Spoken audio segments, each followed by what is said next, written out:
Let us have the product rule. It says that h prime of x is equal to the quantity f prime of x times g of x plus the quantity f of x times g prime of x. Let's have an example. H of x is equal to x squared times 3x plus 1. So given this example, x squared is our f of x for the first function, then 3x plus 1 is our g of x or the second function.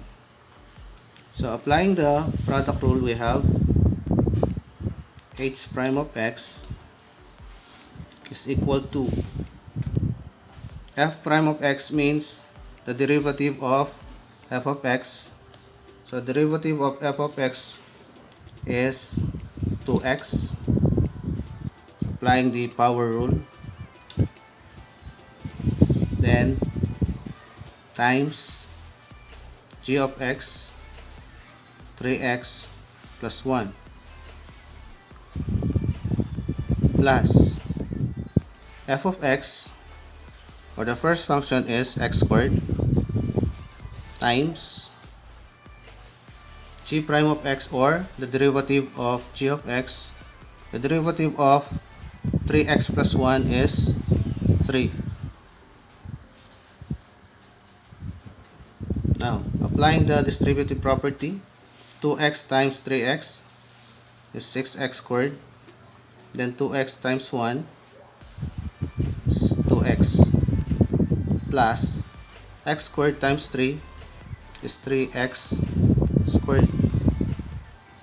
Then simplifying, we have two combined like terms.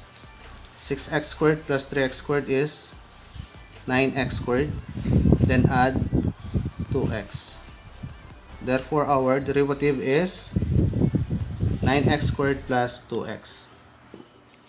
Let's have the second example.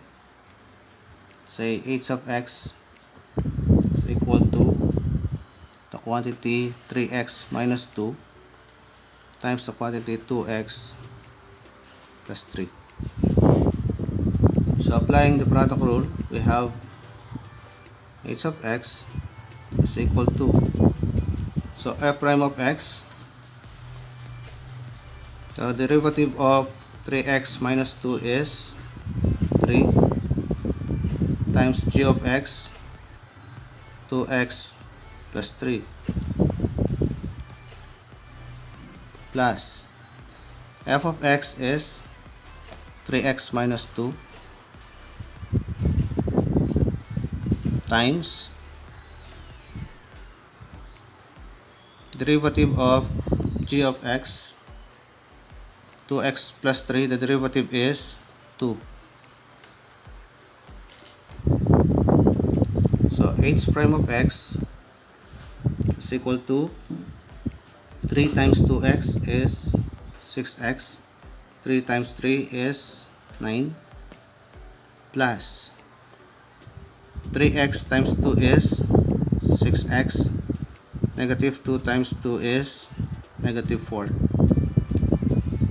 Then combining like terms, we have 6x plus 6x is 12x, then positive 9 plus negative 4 is positive 5. So the derivative is 12x plus 5.